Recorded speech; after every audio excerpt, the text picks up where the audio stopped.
દર્શક મિત્રો, ગુજરાતના પહેલા એવા 3 સાંસદોની વાત કરીએ કે જેમની સંપત્તિ 5 વર્ષની અંદર 3 ગણી વધી ગઈ છે। નમસ્કાર દર્શક મિત્રો, ગુજરાતની અંદર 12 સાંસદો એવા છે કે જેમની કુલ સંપત્તિ 153 કરોડ રૂપિયા હતી। 12 સાંસદોની વાત કરું છું, પણ આજે એ મિલકત વધીને 305 કરોડ થઈ ગઈ છે। મતલબમાં 152 કરોડ રૂપિયાનો વધારો થયો છે। અને ગુજરાતના 3 સાંસદો એવા છે કે જેમની 5 વર્ષની અંદર સંપત્તિ 3 ગણી થઈ છે, અને 3 સાંસદો એવા છે કે જેમની સંપત્તિ બમણી થઈ ગઈ છે। મતલબમાં સાંસદ બન્યા પછી એમની કમાણી વધી છે એવું આ ચિત્ર પરથી લાગી રહ્યું છે। તો એના વિશે હું તમારી સાથે વાત કરીશ। મારું નામ રાજેશ શાહ છે અને તમે જોઈ રહ્યા છો ખબર છે.com। દર્શક મિત્રો, ગુજરાતના પહેલાં એવા 3 સાંસદોની વાત કરીએ કે જેમની સંપત્તિ 5 વર્ષની અંદર 3 ગણી વધી ગઈ છે। એમાં સૌથી પહેલું નામ છે જામનગરના સાંસદ પૂનમબેન માડમ। એમની 2019ની અંદર સંપત્તિ માત્ર 39.27 એટલે 39.27 કરોડની સંપત્તિ હતી, પરંતુ 2024માં એમણે જે એફિડેવિટ કર્યું એમાં એમની સંપત્તિ સીધી 147.70 કરોડ થઈ ગઈ। મતલબમાં ટકાવારીમાં જોઈએ તો 276% એમની સંપત્તિ વધી ગઈ।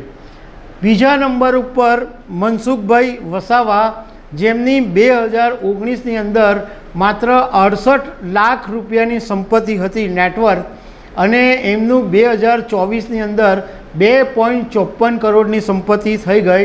મતલબ મનસુખ વસાવાની સંપત્તિ પણ 5 વર્ષની અંદર 273% વધી ગઈ। ત્રીજા સાંસદ છે રાજેશ ચુડાસમા। એમની સંપત્તિ 2019માં 1.8 કરોડ હતી, એ સીધી 3.3 કરોડ થઈ ગઈ। મતલબમાં 208% એમની સંપત્તિ વધી ગઈ। આ 3 સાંસદો એવા છે કે જેમની સંપત્તિ 3 ગણી વધી। હવે બીજા 3 સાંસદોની વાત કરીએ કે જેમની સંપત્તિ લગભગ બમણી થઈ ગઈ છે 5 વર્ષની અંદર। એમાં દેવુસિંહ ચૌહાણ છે। એમની સંપત્તિ 2019માં 1.30 કરોડ હતી, એ 3.49 કરોડ 2024માં થઈ ગઈ, અને એમની સંપત્તિ 168% વધી। બીજો એક નંબર છે વિનોદ ચાવડા।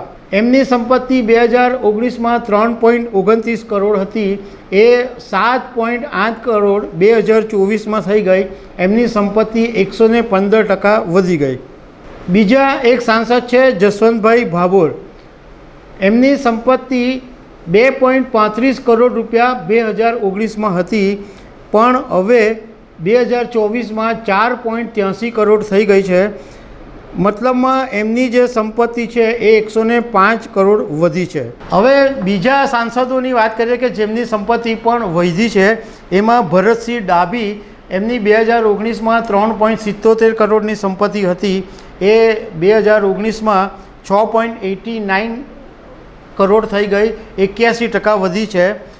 અમિત શાહની સંપત્તિ 40.32 કરોડ રૂપિયા 2019માં હતી, એ વધીને 65.67 કરોડ રૂપિયા થઈ ગઈ છે, એટલે એમની સંપત્તિ પણ 62% જેટલી વધી છે। પ્રભુ વસાવા બારડોલી બેઠક ઉપરથી, એમની 2.65 કરોડ 2019માં સંપત્તિ હતી, એ 4.23 કરોડ થઈ ગઈ છે, એમનું 59% સંપત્તિ વધી છે। મિતેશ પટેલની 7.70 કરોડ સંપત્તિ હતી 2019માં, એ હવે સીધી 11 કરોડ થઈ ગઈ છે, એમની સંપત્તિ 43% વધી છે। હસમુખ પટેલ 6.82 કરોડ 2019માં સંપત્તિ હતી, અત્યારે એમની સંપત્તિ વધીને 8.64 કરોડ થઈ ગઈ છે, એટલે 26% વધી છે। આ બધા વચ્ચે એક આશ્ચર્યજનક આંકડો એ સામે આવ્યો છે કે CR પાટીલની સંપત્તિ 2019 અને 2024ની કમ્પેરિઝનમાં 10% ઘટી છે। 2019માં એમની પાસે 43.91 કરોડની સંપત્તિ હતી, જે 2024માં એમણે જે એફિડેવિટ કરી એમાં 39.49 કરોડની સંપત્તિ બતાવી છે. મતલબમાં એમની સંપત્તિ 10% જેટલી ઘટી છે. તો દર્શક મિત્રો, આવી અનેક વાતો સાથે અમે તમને મળતા રહીશું. Thank you very much.